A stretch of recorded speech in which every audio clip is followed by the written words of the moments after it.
To get classes. My name is Sachin और आज हम पढ़ेंगे AKTU BTech mechanical engineering third semester का एक इंपॉर्टेंट सब्जेक्ट जिसका नाम है मटेरियल इंजीनियरिंग। तो मटेरियल इंजीनियरिंग का कोड होता है BME 303। तो आज हम शुरू करेंगे मटेरियल इंजीनियरिंग की यूनिट 1। तो यूनिट 1 का आज पहले लेक्चर होने वाला है जिसमें हम कुछ इंपॉर्टेंट टॉपिक्स कवर करेंगे जो कि होने वाले हैं what is material engineering, material engineering क्या होती है, इसकी एप्लीकेशंस क्या होती है और इसका फ्यूचर में क्या स्कोप है। अगला टॉपिक हम पढ़ेंगे टाइप्स ऑफ मटेरियल के बारे में, क्रिस्टलाइन मटेरियल क्या होता है, क्रिस्टल स्ट्रक्चर क्या होता है, यूनिट सेल क्या होते हैं, यूनिट सेल के टाइप्स और उसके इंपॉर्टेंस के बारे में पढ़ेंगे, मेटेलिक क्रिस्टल स्ट्रक्चर के बारे में पढ़ेंगे और लास्ट हम पढ़ेंगे सेरेमिक क्रिस्टल स्ट्रक्चर। तो चलिए शुरू करते हैं, पहले टॉपिक की ओर चलते हैं। तो सबसे पहले हम बात करेंगे मटेरियल इंजीनियरिंग क्या होती है। बेसिकली मटेरियल इंजीनियरिंग एक इंजीनियरिंग के ब्रांच है जिसमें हम मटेरियल को डिज़ाइन करते हैं, एनालाइज करते हैं और फर्दर स्टडी के लिए या फिर उसकी प्रॉपर्टीज़ को एनहांस करने के लिए उसमें हम काफ़ी सारे मॉडिफिकेशन भी करते हैं जिससे हमें स्पेसिफिक मैकेनिकल, इलेक्ट्रिकल, थर्मल और केमिकल प्रॉपर्टीज़ वाले मटेरियल प्राप्त होते हैं और उन मटेरियल का अलग अलग एप्लीकेशन में ज़रूरत के हिसाब से यूज़ कर सकते हैं। तो मटेरियल इंजीनियरिंग हमारे फिजिक्स, केमिस्ट्री या फिर इंजीनियरिंग डिपार्टमेंट में यूज़ होने वाले जितने भी मटेरियल होते हैं उनको कंबाइन करती है और एक नया मटेरियल बनाती है। ठीक है, काफ़ी सारे नए मटेरियल बना सकती है या फिर जो एग्जिस्टिंग मटेरियल्स होते हैं उनको इंप्रूव कर सकती है, उनकी प्रॉपर्टी को इंप्रूव कर सकती है जिससे हम उन मटेरियल का यूज़ एयरोस्पेस, इलेक्ट्रॉनिक्स, बायोमेडिकल या फिर ऑटोमोटिव और कंस्ट्रक्शन में यूज़ कर सके। तो ये काम होता है हमारी मटेरियल इंजीनियरिंग का जिनका यूज़ हम अलग अलग सेक्टर में करते हैं। तो अब बात करेंगे हम मटेरियल्स के टाइप्स के बारे में कि मटेरियल कितने टाइप्स के होते हैं। तो मटेरियल की प्रॉपर्टीज़ और उनके यूज़ के अकॉर्डिंग मटेरियल्स को काफ़ी सारे टाइप्स में डिवाइड करते हैं जिनमें पहला टाइप है metals. Metals are the type of materials that are typically hard. तो बेसिकली मेटल वो मटेरियल होते हैं जो हार्ड होते हैं, शाइनी होते हैं, चमकदार होते हैं, मेलेबल होते हैं, जिनको हम आसानी से पतली पतली शीट में हैमर करके बना सके या कन्वर्ट कर सके। मेटल्स नेचर में डक्टाइल होते हैं, डक्टाइल एक प्रॉपर्टी है। तो जिन मटेरियल में डक्टाइल प्रॉपर्टी, डक्टिलिटी प्रॉपर्टी होती है उनको हम आसानी से वायर में ड्रॉन कर सकते हैं, उनके वायर बना सकते हैं। और मेटल्स की इलेक्ट्रिकल और थर्मल कंडक्टिविटी बाकी और मटेरियल से काफ़ी ज़्यादा होती है।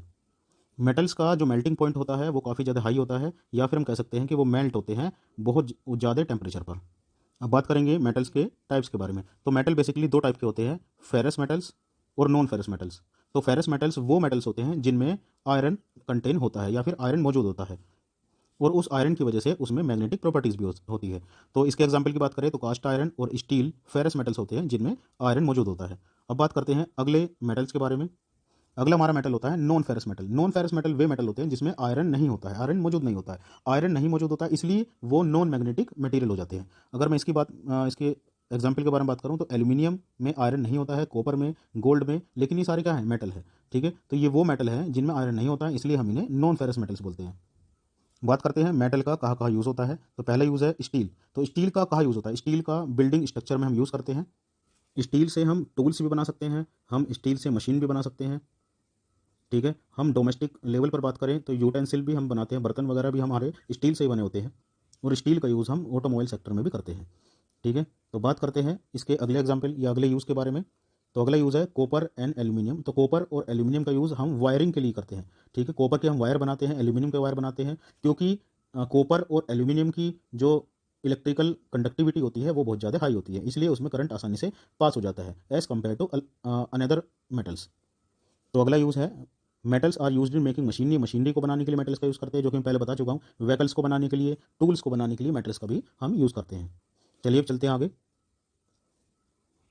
तो अगर हम मेटल्स को किसी और एलिमेंट्स के साथ कंबाइन करें तो हमारा एक बनता है एलॉय, जिसको हम मेटल्स की प्रॉपर्टीज़ को एनहांस करने के लिए बनाते हैं। जैसे कि देखिए ब्रोंज, ब्रोंज बनता है कॉपर और टिन से।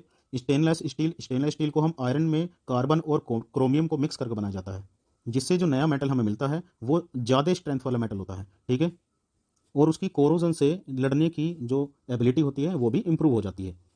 तो एग्जाम्पल के तौर पर अगर मैं बात करूं कि आयरन में आसानी से जंग लग जाता है, लेकिन अगर हम उसमें कार्बन या क्रोमियम को मिक्स करें तो वो स्टेनलेस स्टील में कन्वर्ट हो जाता है और आपने देखा होगा कि स्टील में जंग आसानी से नहीं लगता है। तो इसलिए हम मेटल्स के अलग अलग टाइप के एलॉयज बनाते हैं। ठीक है, चलिए अब चलते हैं अगले टाइप्स की ओर। तो मटेरियल का अगला टाइप्स होता है सेरेमिक। तो सेरेमिक्स जो होते हैं वो नॉन मेटेलिक मटेरियल होते हैं, इनऑर्गेनिक मटेरियल होते हैं, जो कि हमें नेचुरल मटेरियल से ही मिलते हैं। बेसिकली जो सेरेमिक होते हैं वो हमारे मेटल और नॉन मेटल को कंबाइन करके बनते हैं, लेकिन जो फाइनल में जो प्रोडक्ट बनता है वो हमारा मेटल्स जैसा नहीं होता है, वो नॉन मेटल जैसा होता है। उसकी जो प्रॉपर्टीज़ होती है वो नॉन मेटल जैसी होती है। और इनका जो स्ट्रक्चर होता है वो ज़्यादातर क्रिस्टल स्ट्रक्चर होता है। अगर मैं एग्जाम्पल के तौर पर बात करूँ, अगर आपको जैसे पता है कि एल्यूमिनियम क्या है, एल्यूमिनियम एक मेटल है, लेकिन अगर एक नॉन मेटल ऑक्सीजन के साथ उसे कंबाइन कराया जाए तो वो बन जाता है एल्यूमिनियम ऑक्साइड। ठीक है, लेकिन एल्यूमिनियम जो ऑक्साइड जो होता है वो नॉन मेटल की तरह बिहेव करता है, उसकी जो प्रॉपर्टी होती है वो नॉन मेटल की तरह बिहेव करती है। तो यही होता है हमारा सेरेमिक। तो सेरेमिक की जो हार्डनेस होती है वो काफ़ी ज़्यादा होती है, ये हीट रेसिस्टिव होते हैं और ब्रिटलनेस भी होते हैं, सॉरी ब्रिटल होते हैं। ठीक है, ये अपनी ब्रिटलनेस की वजह से जाने जाते हैं। मतलब जैसे आप मेटल से वायर बना सकते हो, खींच के वायर बना सकते हो, सेरेमिक को खींच कर वायर नहीं बना सकते हो। तो इनमें डक्टिलिटी प्रॉपर्टी नहीं होती है, ये डक्टाइल नहीं होते हैं, इसलिए ये क्या होते हैं, ये ब्रिटल होते हैं। चलिए अब चलते हैं आगे, बात करते हैं टाइप्स ऑफ सेरेमिक्स के बारे में। तो सेरेमिक बेसिकली दो टाइप के होते हैं, पहला टाइप होता है ट्रेडिशनल सेरेमिक और दूसरा होता है टेक्निकल सेरेमिक। तो ट्रेडिशनल सेरेमिक कौन से होते हैं, जो हमें ज़्यादातर नेचर से मिलते हैं, जो कि हो सकता है क्ले हो सकता है, सिलिका हो सकता है, और काफ़ी सारे नेचुरल मिनरल्स भी होते हैं। ठीक है, तो इनका यूज़ हम करते हैं पोट्री बनाने में, बिल्डिंग मटेरियल्स बनाने में, जो कि होती है ब्रिक्स, और ब्लॉक्स भी होते हैं। ठीक है, जो कि हमारे ट्रेडिशनल सेरेमिक से बनाए जाते हैं, और बाकी सैनिटरी वेयर और डिशेस भी हमारी ट्रेडिशनल सेरेमिक से ही बनाई जाती है। ठीक है, अगला होता है हमारा टेक्निकल सेरेमिक। तो टेक्निकल सेरेमिक में हमारे एग्जाम्पल है एलुमा, सिलिकॉन कार्बाइड और जिरकोनिया, जिसको हम किसी कंपनी या मैन्युफैक्चरिंग यूनिट में बनाते हैं। ठीक है, तो इन सेरेमिक का यूज़ हम कटिंग टूल्स को बनाने के लिए, इलेक्ट्रॉनिक कंपोनेंट्स को बनाने के लिए, मेडिकल इम्प्लांट्स के लिए, स्पेस में भी इनका यूज़ होता है, और एविएशन पार्ट में भी इनका यूज़ होता है। तो एविएशन पार्ट्स मतलब, एविएशन का मतलब यहाँ पर होता है एयरप्लेन। ठीक है, जो एयरप्लेन होते हैं उनके पार्ट्स भी हमारे टेक्निकल सेरेमिक से बनाए जाते हैं, क्योंकि टेक्निकल सेरेमिक की जो स्ट्रेंथ होती है और हार्डनेस होती है वो ट्रेडिशनल सेरेमिक से काफ़ी ज़्यादा होती है। ठीक है, तो चलिए चलते हैं अब अगले टाइप्स की ओर। तो अगला टाइप आपका पॉलीमर। तो पॉलीमर के जो मॉलिक्यूल्स होते हैं वो काफ़ी लार्ज होते हैं, वो मेटल्स और सेरेमिक की तरह छोटे नहीं होते हैं, पॉलीमर्स के मॉलिक्यूल उनसे बड़े होते हैं। तो पॉलीमर की सबसे छोटी यूनिट होती है मोनोमर्स। काफ़ी सारे जो मोनोमर्स होते हैं उनका पॉलीमराइजेशन करा जाता है, और एक वो लॉन्ग चेन बना देते हैं जिससे हमारे पॉलीमर क्रिएट होते हैं। प्लास्टिक, रबड़, पॉलीथीन इसके एग्जाम्पल हैं। ठीक है, तो पॉलीमर्स जो हैं वो नेचुरली भी हमें मिलते हैं, और बाकी हम उन्हें अपनी कंपनी में भी ये सिंथेटिक तरीके से भी बना सकते हैं। तो सबसे पहली बात, पॉलीमर जो होते हैं वो काफ़ी फ्लेक्सिबल होते हैं, और दूसरी बात कोरोजन रेसिस्टिव भी होते हैं, इसलिए ये दुनिया का सबसे ज़्यादा वर्सेटाइल मटेरियल है, जिसका यूज़ किए बिना हमारा काम नहीं चलेगा। ठीक है, तो बात करते हैं इसके टाइप्स के बारे में। पॉलीमर्स बेसिकली दो टाइप के होते हैं, पहला होता है थर्मोप्लास्टिक और दूसरा होता है थर्मोसेटिंग। ठीक है, तो बात करते हैं थर्मोप्लास्टिक के बारे में।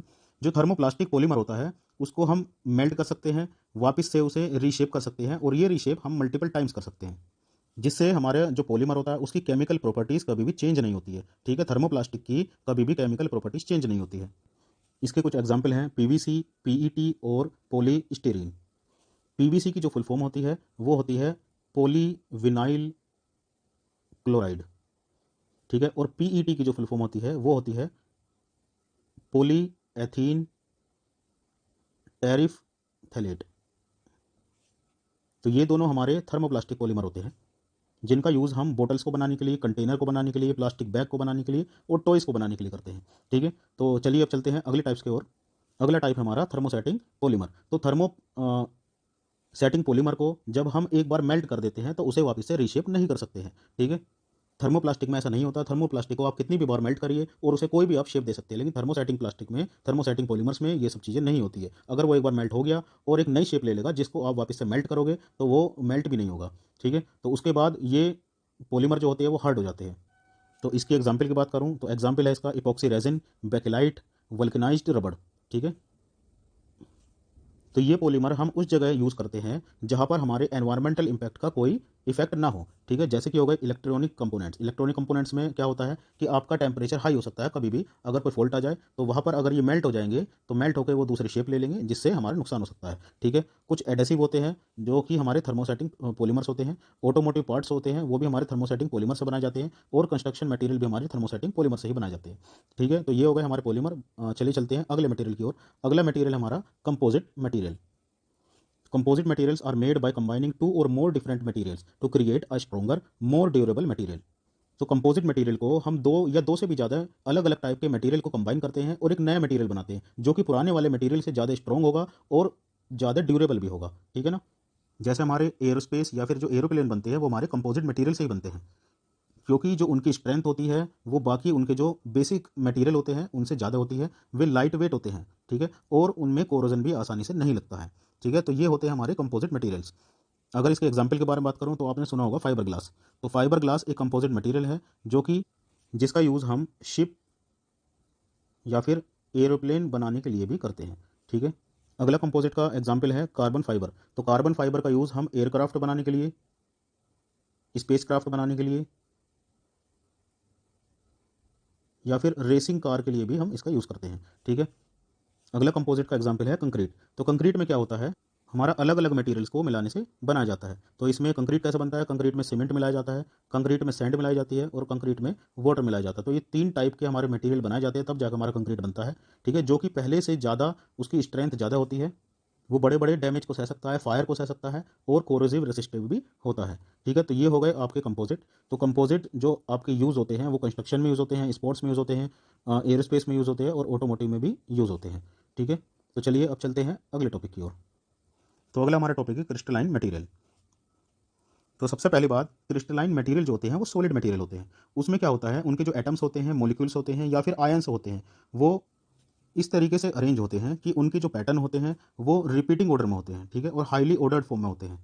और ये जो रिपीटेशन होता है वो तीनों डायरेक्शन में चलता है। और इसी रेगुलर अरेंजमेंट को हम क्रिस्टल लैटिस बोलते हैं। तो मैं एक फिगर से आपको समझाता हूँ। मान लीजिए एक क्रिस्टलाइन मटेरियल है जिसकी शेप या जिसका जो पैटर्न है वो क्यूबिक फॉर्म में है। ठीक है, तो इसका जो पैटर्न होगा वो तीनों डायरेक्शन में रिपीट करेगा। ठीक है ना, जैसे कि एक क्यूब फिर यहाँ बन गई। ठीक है, तो अगली क्यूब यहाँ फिर बन जाएगी। ठीक है, तो इस डायरेक्शन में बन रही है, फिर ऊपर वाली डायरेक्शन में बनेगी। ठीक है, नीचे वाली डायरेक्शन में, फ्रंट वाली डायरेक्शन में। तो जो एक्स में, वाई में और जेड में, तीनों डायरेक्शन में वो सेम पैटर्न रिपीट करेगा। ठीक है, तो तब जाके कोई भी मटेरियल क्रिस्टलाइन मटेरियल बनता है। तो इसी वेल डिफाइंड रिपीटेशन और पैटर्न की वजह से इन क्रिस्टलाइन मटेरियल की जो मेल्टिंग पॉइंट होता है या फिर इलेक्ट्रिकल कंडक्टिविटी होती है, ये स्पेसिफिक होती है, बदलती नहीं है। ठीक है, यहाँ पर मैंने 2 फिगर दी है जो कि हमारा एटॉमिक अरेंजमेंट को दर्शाता है। पहला है सिंगल क्रिस्टल और दूसरा है पॉली क्रिस्टल। तो जैसे कि आपको दिखाई दे रहा होगा, सिंगल क्रिस्टल में जो एटम्स का जो अरेंजमेंट है वो हाईली ऑर्डर्ड है और रिपीटेशन में है। ठीक है ना, वही अगर पॉली क्रिस्टल में देखें तो यह काफ़ी सारे सिंगल क्रिस्टल से मिलकर पॉली क्रिस्टल बनता है। ठीक है, तो पॉली क्रिस्टल में अलग अलग जो क्रिस्टल है उनके जो अरेंजमेंट हैं वो अलग अलग डायरेक्शन में आपको शो रहे हो रहे होंगे। चलिए अब आगे चलते हैं। तो सिंगल क्रिस्टल में क्या होता है, सिर्फ एक क्रिस्टल होता है। लेकिन पॉली क्रिस्टल में क्या होते हैं, काफ़ी सारे स्मॉल क्रिस्टल मिलकर एक बड़ा क्रिस्टल बनाते हैं जिसे हम पॉली क्रिस्टल कहते हैं। ठीक है, जो कि हमारा वेल डिफाइंड बाउंड्रीज से सेपरेट होता है, अलग होता है। जैसे कि आपको फिगर में भी दिखाई दे रहा होगा कि ये मान लीजिए पहला स्मॉल क्रिस्टल है, ये दूसरा है, तो इनके बीच में एक बाउंड्री है। ठीक है, जो कि इन क्रिस्टल को अलग अलग करती है। तो क्रिस्टलाइन मटेरियल जो होते हैं वो मेटेलिक भी हो सकते हैं या फिर नॉन मेटेलिक भी हो सकते हैं। ठीक है, तो मतलब मेटेलिक क्रिस्टल भी अवेलेबल होते हैं या फिर एग्जिस्ट करते हैं, और नॉन मेटेलिक क्रिस्टल भी एग्जिस्ट करते हैं। अगर मेटेलिक क्रिस्टल की बात करूं तो जितने भी हमारे मेटल होते हैं वो सारे क्रिस्टलाइन मटेरियल ही होते हैं, क्योंकि उनकी जो शेप होती है वो एक वेल डिफाइंड अरेंजमेंट में होती है। ठीक है, इसके example iron, copper, silver, gold, aluminium, जितने भी मेटल्स सारे होंगे। नॉन मेटेलिक क्रिस्टल में हमारे कई सारे एग्जाम्पल्स आते हैं जिनमें क्रिस्टलाइन कार्बन, जो कि डायमंड को बोलते हैं। तो डायमंड क्या है, एक नॉन मेटेलिक क्रिस्टल है। ठीक है, जर्मेनियम एक नॉन मेटेलिक क्रिस्टल है, सिलिकॉन हो गया, और क्रिस्टलाइज्ड पॉलीमर भी हमारे नॉन मेटेलिक क्रिस्टल में आते हैं। ठीक है, तो क्रिस्टल हो गए 2 टाइप के, मेटेलिक और नॉन मेटेलिक। चलिए अब चलते हैं आगे। अगला हमारा टॉपिक है क्रिस्टल स्ट्रक्चर। तो क्रिस्टलाइन मटेरियल में जो भी हमारा एटम्स का, मॉलिक्यूल्स का या फिर आयंस का अरेंजमेंट होता है उसी को हम क्रिस्टल स्ट्रक्चर कहते हैं। तो क्रिस्टलाइन मटेरियल में एटम्स हो गए, मॉलिक्यूल्स हो गए या आयंस हो गए, वे हाईली ऑर्डर्ड में ऑर्गेनाइज होते हैं या मैनेज होते हैं, और उनका जो पैटर्न होता है वो रिपीटिंग पैटर्न होता है। तो क्रिस्टल स्ट्रक्चर की जो सबसे छोटी यूनिट होती है उसको हम यूनिट सेल बोलते हैं। ठीक है, और यूनिट सेल की जो भी ज्योमेट्री होती है, ओवरऑल ज्योमेट्री होती है, उसको हम लैटिस कहते हैं। ठीक है, तो ये ध्यान रखिएगा, यूनिट सेल और लैटिस के बारे में भी क्वेश्चन आ जाते हैं। तो चलिए अब बात करते हैं हम यूनिट सेल के बारे में। ठीक है, तो यूनिट सेल क्या है, यूनिट सेल एक स्मॉलेस्ट रिपीटिंग यूनिट है किसमें, कोई भी क्रिस्टल लैटिस में, जिससे हम पूरे क्रिस्टलाइन मटेरियल की जो ज्योमेट्री होती है या फिर जो स्ट्रक्चर होता है, सिमेट्री होती है, वो हम सिंगल यूनिट सेल से कलेक्ट कर सकते हैं या पता लगा सकते हैं। तो जब हम बहुत सारे यूनिट सेल को तीनों डायरेक्शन में रिपीट करते हैं तो उससे हमारा क्रिस्टल स्ट्रक्चर फॉर्म्ड हो जाता है। तो मान लीजिए मैं एक एग्जांपल के तौर पर बताता हूँ। मान लीजिए ये एक यूनिट सेल है। ठीक है, तो यह एक क्यूब है। तो मान और क्यूब का वो सॉरी यूनिट सेल का जो स्ट्रक्चर है वो एक क्यूब की तरह का है। तो यहाँ पर आपको 2 चीज़ें दिखाई दे रहे होंगे, ये जो इनकी एजेस है, इनकी लेंथ और इनके बीच का जो एंगल होता है वही डिसाइड करता है कि हमारा यूनिट सेल किस तरीके से होगा, उसका स्ट्रक्चर किस तरीके से होगा। तो यूनिट सेल के जो पैरामीटर होते हैं वो होता है लेंथ ऑफ एजेस, और एंगल्स बिटवीन एजेस।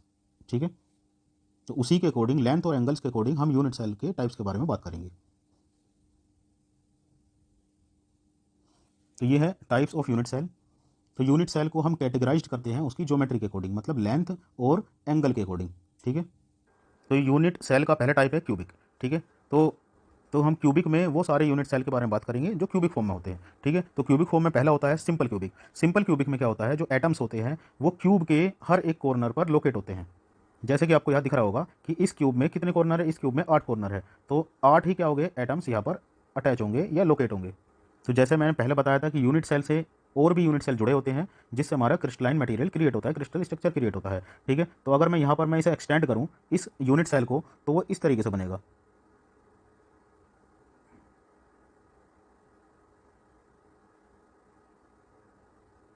ठीक है, तो ये हो गई पहली डायरेक्शन, एक होगी ऊपर डायरेक्शन और एक होगी आगे की तरफ डायरेक्शन। ठीक है, तो एक्स डायरेक्शन में, वाई डायरेक्शन में और जेड डायरेक्शन में ये यूनिट सेल एक दूसरे से जुड़े होते हैं। ठीक है, तो अब देखिए कि अगर मैं इस एटम्स के बारे में बात करूं तो ये एटम्स बाकी और एटम से कितने बॉन्ड बना रहा है, या इसके नाइबर में कितने एटम्स हैं। ठीक है, तो अगर काउंट करें तो 3 तो ये रहे और 3 ये रहे, तो टोटल कितने हो गए 6। इसलिए इसका जो कोऑर्डिनेशन नंबर होगा वो 6 होगा। ठीक है, तो कोऑर्डिनेशन नंबर डिपेंड करता है कि कोई भी एटम के आसपास या नाइबर में कितने एटम्स मौजूद है। तो ये होता है हमारा सिंपल क्यूबिक स्ट्रक्चर या सिंपल क्यूबिक यूनिट सेल। ठीक है, तो इसका जो एग्जाम्पल है वो है पोलोनियम। और पोलोनियम एक नॉन मेटेलिक क्रिस्टलाइन मटेरियल होता है। ठीक है, चलते हैं अगले टाइप्स की ओर जो कि है बॉडी सेंटर्ड क्यूबिक बीसीसी। यहाँ पर हम देखें तो एटम्स एट ईच कॉर्नर, तो एटम्स क्यूब के हर एक कॉर्नर पे होंगे और एक एटम्स हमारा क्यूब के सेंटर में होगा। ठीक है, तो कॉर्नर पर तो एटम्स एग्जिस्ट करते ही है, बाकी बॉडी सेंटर्ड क्यूबिक में एक एटम सेंटर में होता है। ठीक है, बात करते हैं इसकी कोऑर्डिनेशन नंबर की, तो इसका कोऑर्डिनेशन नंबर होता है 8 और इसका एग्जाम्पल होता है आयरन। ठीक है, चलिए चलते हैं अगले यूनिट सेल के बारे में। अगला यूनिट सेल है हमारा जो कि क्यूबिक फॉर्म में है फेस सेंटर्ड क्यूबिक एफसीसी। ठीक है, इसमें क्या होता है, atoms at each corner, corner पर तो होते ही होते हैं, और बाकी जितने भी हमारे फेस है, यहाँ पर क्यूब में कितने फेस होते हैं, 6 फेस होते हैं, तो 6 एक्स्ट्रा एटम्स हमारे फेस के सेंटर पर एग्जिस्ट करते हैं। ठीक है, तो इसका कोऑर्डिनेशन नंबर होता है 12 और इसके जो एग्जाम्पल होते हैं वो होते हैं कॉपर, गोल्ड और एल्यूमिनियम। अगला हमारा यूनिट सेल है टेट्रागोनल। तो टेट्रागोनल भी हमारा क्यूबिक फॉर्म की तरह होता है, लेकिन यहाँ पर क्या होता है, एक डायमेंशन जो होती है या फिर कुछ इलोंगेटेड हो जाती है, खिंच जाती है, या फिर कंप्रेस हो जाती है। ठीक है, इसका एग्जाम्पल है टिन। तो टेट्रागोनल की जो शेप होती है वो क्यूब नहीं होती है, वो क्यूबॉइड जैसी होती है। अगला हमारा यूनिट सेल है ऑर्थोहोम्पिक। तो ऑर्थोहोम्पिक में जो जितनी भी इसकी एजेस होती है, साइड्स होती है, उनकी लेंथ अलग अलग होती है, लेकिन एंगल हमेशा 90 डिग्री होता है, जैसे कि इसमें 90 डिग्री है। ठीक है, तो यहाँ पर भी क्या होती है, इसकी सारी साइड्स अलग अलग हो जाती है। ठीक है, तो ये भी एक क्यूबॉइड बनेगा, लेकिन इसमें क्या होगा, जितनी भी साइड्स होगी वो अलग अलग लेंथ की होगी। ठीक है, तो इसका एग्जाम्पल होता है हमारा सल्फर। अगला है हमारा हेक्सागनल। तो हेक्सागनल तो हेक्सागनल यूनिट सेल में हमारा जो बेस होता है वो हेक्सागनल होता है। ठीक है, अगर मैं इसको बनाऊं तो वो इस तरीके से बनेगा, ये हो जाएगा इसका बेस, और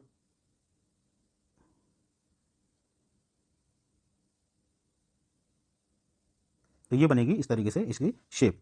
ठीक है, जो कि बेस में जो इसका एंगल होता है ये 120 डिग्री होता है। ठीक है, इसका जो एग्जाम्पल है वो है ग्रेफाइट। अगला आपका यूनिट सेल है ट्राइगोनल, जिसे हम रोम्बोहेड्रल भी कहते हैं। तो इस यूनिट सेल में सारी साइड्स तो इक्वल होती है, लेकिन इनके बीच में जो साइड्स के बीच में जो एंगल होता है वो 90 डिग्री नहीं होता, कोई भी एंगल 90 डिग्री नहीं होता है। तो अगर मैं इसको बनाऊं तो वो इस तरीके से बनेगा,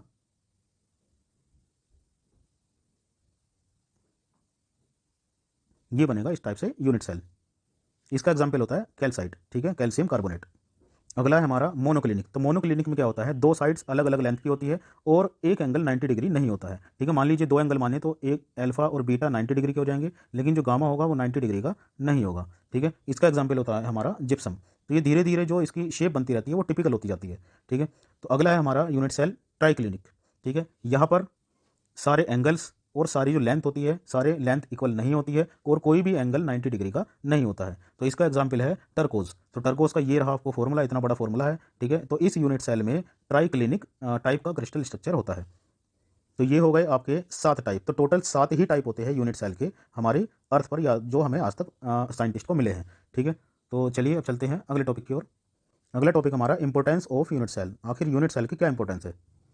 तो जो क्रिस्टलाइन मटेरियल के जो यूनिट सेल होते हैं उनका जो अरेंजमेंट होता है एटम्स का, उन्हीं की वजह से उनकी फिजिकल प्रॉपर्टी तय होती है कि उसकी डेंसिटी क्या होगी, स्ट्रेंथ क्या होगी और कंडक्टिविटी क्या होगी। तो हम कह सकते हैं कि डिटर्मिनेशन ऑफ प्रॉपर्टी हमारी यूनिट सेल के स्ट्रक्चर से ही तय होती है। ठीक है, अगला है हमारा इंपॉर्टेंस मटेरियल डिजाइन। तो जब तक हम क्रिस्टलाइन मटेरियल या फिर यूनिट सेल के डिज़ाइन को नहीं समझेंगे तब तक हम ये नहीं पता लगा सकते हैं कि उसका यूज़ किस फील्ड में करें। ठीक है, तो हमें उस मटेरियल की डिज़ाइन के बारे में भी जानकारी होनी चाहिए। ठीक है, अगला हमारा क्रिस्टलोग्राफी। तो क्रिस्टलोग्राफी एक साइंस की ब्रांच है या फिर कह सकते हैं मटेरियल इंजीनियरिंग की एक ब्रांच है, जहाँ पर हम क्रिस्टल की प्रॉपर्टीज़ और स्ट्रक्चर का पता लगाते हैं। तो ये सारी चीज़ें हम एक्सरे डिफ्रैक्शन से पता लगाते हैं। ठीक है, तो ये हो गए इंपॉर्टेंस ऑफ यूनिट सेल। चलिए अब चलते हैं अगले टॉपिक की ओर। अगला टॉपिक हमारा मेटेलिक क्रिस्टल स्ट्रक्चर। ठीक है, अब तक हमने पढ़ा था क्रिस्टल स्ट्रक्चर, अब पढ़ेंगे किसी भी मेटल का क्रिस्टल स्ट्रक्चर कैसा होता है। ठीक है, तो जैसे मैंने पहले ही बताया था कि जो मेटल्स होते हैं वो हमारे क्रिस्टलाइन मटेरियल होते हैं। तो इनमें भी क्या होंगे, जो मेटल के एटम्स होंगे वो हाईली ऑर्गेनाइज्ड अरेंजमेंट में होंगे। ठीक है ना। तो मेटल्स में एटम्स मेटेलिक बॉन्ड से बाउंड होते हैं, ये जुड़े होते हैं, तो जिसकी वजह से वैलेंस इलेक्ट्रॉन आसानी से पूरे लैटिस में मूव कर सकते हैं, जिससे एक सी ऑफ इलेक्ट्रॉन्स बन जाता है, क्रिएट हो जाता है। ठीक है, तो इलेक्ट्रॉन्स की इसी मोबिलिटी की वजह से मेटल्स को कुछ यूनिक प्रॉपर्टीज मिलती हैं, जो कि हमारी इलेक्ट्रिकल कंडक्टिविटी होती है, मेलेबिलिटी होती है और डक्टिलिटी होती है। तो ये सारी प्रॉपर्टीज़ हमें मेटेलिक बॉन्ड और फ्री इलेक्ट्रॉन की वजह से मिलती है। बात करते हैं कि मेटेलिक क्रिस्टल स्ट्रक्चर के कितने टाइप होते हैं। तो पहला टाइप है इसका बॉडी सेंटर्ड क्यूबिक, जैसे कि मैंने पहले ही बताया था। ठीक है, तो बॉडी सेंटर्ड क्यूबिक में क्या होता है, जो एटम्स होते हैं वो क्यूब के हर एक कॉर्नर पर होंगे और एक एडिशनल एटम क्यूब के सेंटर में होगा। ठीक है, तो मैंने पहले भी इसका स्ट्रक्चर बताया है। तो जैसे ये हो गया आपका एक क्यूब, तो क्यूब के हर एक कॉर्नर पर तो होंगे ही होंगे, बाकी एक सेंटर में भी होता है। ठीक है, तो इस तरीके से आपका बॉडी सेंटर्ड क्यूबिक स्ट्रक्चर तैयार होता है। इसका जो कोऑर्डिनेशन नंबर होता है वो 8 होता है। ठीक है, और यहाँ पर 8 का मतलब क्या है कि हर एक एटम के पास में 8 एटम और मौजूद है। ठीक है, उसके नाइबर कितने हैं, 8 है, या फिर वो बॉन्ड कितने से बना रहा है, वो 8 से बना रहा है। ठीक है, इनकी जो पैकेजिंग एफिशिएंसी होती है बॉडी सेंटर्ड क्यूबिक या बीसीसी की, वो होती है 68%। ठीक है, तो इसका मतलब होता है कि पूरे यूनिट सेल का जो 68% स्पेस होता है वो एटम्स के द्वारा ऑक्यूपाई होता है, बाकी जो 32% होता है वो खाली होता है। ठीक है, तो जो बीसीसी मेटल्स होते हैं वो काफ़ी ज़्यादा स्ट्रॉन्ग होते हैं, हार्ड होते हैं, लेकिन बाकी और क्रिस्टल स्ट्रक्चर से कम डक्टाइल होते हैं। ठीक है ना। तो इसके एग्जाम्पल की बात करूं तो बीसीसी का एग्जाम्पल है iron at room temperature, chromium, tungsten और मोलिब्डेनम। तो ये सारे आयरन, क्रोमियम, टंगस्टन और मोलिब्डेनम जो होते हैं उनका जो स्ट्रक्चर होता है वो बॉडी सेंटर्ड क्यूबिक स्ट्रक्चर होता है। ठीक है, बात करते हैं अगले टाइप्स की ओर। तो अगला मेटेलिक क्रिस्टल स्ट्रक्चर है हमारा फेस सेंटर्ड क्यूबिक, जिसे हम एफसीसी भी कहते हैं। तो यहाँ पर क्या होता है, जो एटम्स होते हैं वो क्यूब के हर एक कॉर्नर पर तो होंगे होंगे, और जितने भी क्यूब की जो फेस है उनके सेंटर पर भी मौजूद होंगे। ठीक है, इनका जो कोऑर्डिनेशन नंबर होता है वो होता है 12, और 12 का यहाँ पर मतलब है कि कोई भी एटम्स, उसके जो नाइबर एटम्स है वो होंगे कितने, 12 होंगे। एफसीसी की जो पैकिंग एफिशिएंसी होती है, सॉरी यहाँ पर गलत लिखा गया है, तो जो इसकी जो पैकिंग एफिशिएंसी होती है वो होती है 74%। तो इस यूनिट सेल का जो 74% हिस्सा होता है वो पूरा एटम से घिरा होता है या पैक्ड होता है, बाकी जो 26% होता है वो खाली होता है। ठीक है, तो हम कह सकते हैं ये हाईली पैक्ड स्ट्रक्चर है, जबकि बीसीसी जो था वो हमारा 68% पैकिंग एफिशिएंसी वाला स्ट्रक्चर था। ठीक है, चलते आगे। FCC metals are generally more ductile, ये ज़्यादा डक्टाइल होते हैं। ठीक है, मेलेबल होते हैं, ज़्यादा मेलेबल होते हैं, और वो किसकी वजह से होता है, क्योंकि इनमें जो स्लिप प्लेन्स होते हैं वो बीसीसी से ज़्यादा होते हैं। ठीक है, जो इन्हें आसानी से एटॉमिक मूवमेंट के लिए अलाउ करता है। तो अभी मैं बताऊंगा स्लिप प्लेन्स क्या होते हैं, पहले इसका एग्जाम्पल देख लेते हैं। तो एफसीसी के एग्जाम्पल होते हैं कॉपर, एल्यूमिनियम, गोल्ड और सिल्वर। तो आपने देखा होगा कि इन सब के वायर्स बनाए जाते हैं। ठीक है, आसानी से वायर इनके बनाए जा सकते हैं। ठीक है, और इनकी आसानी से शीट भी बनाई जा सकती है। क्यों, क्योंकि ये एफसीसी स्ट्रक्चर होते हैं। ठीक है, या फिर हम कह सकते हैं कि मोर डक्टाइल और मेलेबल होते हैं, और वो किसकी वजह से होते हैं, high number of slip planes की वजह से। बात करते हैं स्लिप प्लेन क्या होते हैं। वैसे ये एक बड़ा टॉपिक है जो कि बाद में आने ही वाला है, लेकिन फिर भी मैं आपको बता देता हूँ। बेसिकली जो स्लिप प्लेन होते हैं वो एक प्लेन सरफेस होती है जहाँ पर हमारे highly density of atoms available होते हैं। तो जिस यूनिट सेल में जितने ज़्यादा एटम्स मौजूद होंगे उसमें उतने ही ज़्यादा स्लिप प्लेन मौजूद होंगे।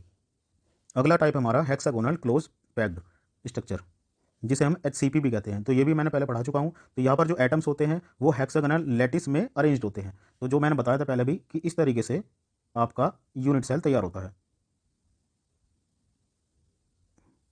ठीक है, तो यहाँ पर जो होते हैं, यहाँ पर एटम्स मौजूद है। ठीक है, ऊपर भी एटम्स मौजूद है। ठीक है, और बीच में भी एटम्स मौजूद रहते हैं। तो बीच में 3 होते हैं, ऊपर 6 होते हैं, बीच में 3 होते हैं, नीचे भी 6 होते हैं।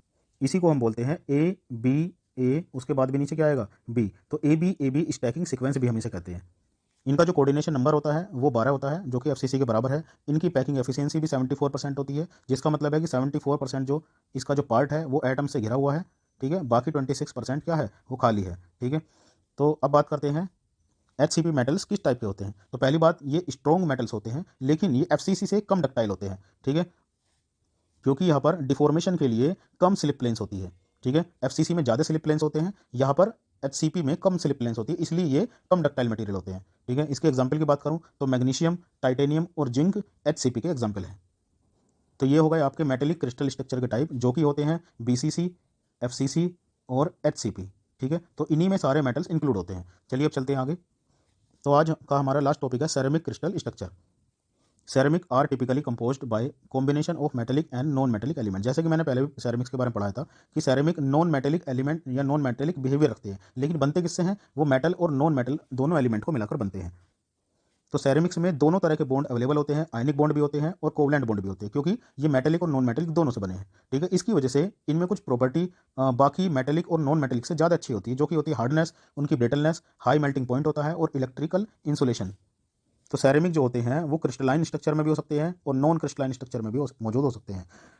नॉन क्रिस्टलाइन स्ट्रक्चर को हम एमोर्फस स्ट्रक्चर भी कहते हैं, लेकिन यहाँ पर हम बात करेंगे सेरेमिक के क्रिस्टल स्ट्रक्चर के बारे में, एमोर्फस के बारे में हम बात नहीं करेंगे। तो यहाँ पर मैं बताऊंगा कुछ कॉमन क्रिस्टल स्ट्रक्चर के बारे में।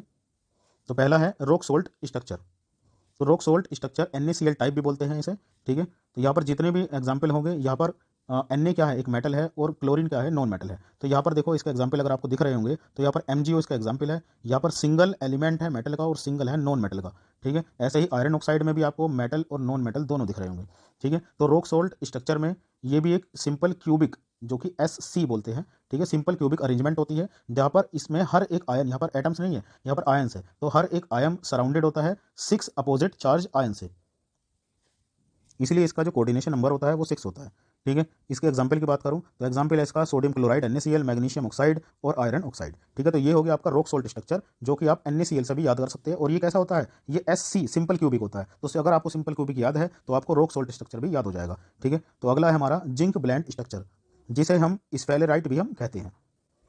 तो जिंक ब्लेंड स्ट्रक्चर की जो अरेंजमेंट होती है वो टेट्राहेड्रल होती है, और यहाँ पर हर एक जो एटम होता है वो चार, या फिर ये कह सकते हैं हर एक जो आयन होता है वो 4 अपोजिट चार्ज आयन के साथ सराउंडेड होता है, ठीक है। तो इसका एग्जांपल है जिंक सल्फाइड और गैलियम आर्सेनाइड, ठीक है, ZnS और GaAs। तो अगर मैं इसका स्ट्रक्चर शो करूं तो इसका स्ट्रक्चर कुछ इस तरीके से होगा। ये हो गया टेट्राहेड्रल स्ट्रक्चर, और यहाँ पर अगर बीच में एक कैटायन है तो यहाँ पर 4 हिस्सों पर या 4 कॉर्नर पर क्या होंगे? एनायन मौजूद होंगे, ठीक है ना।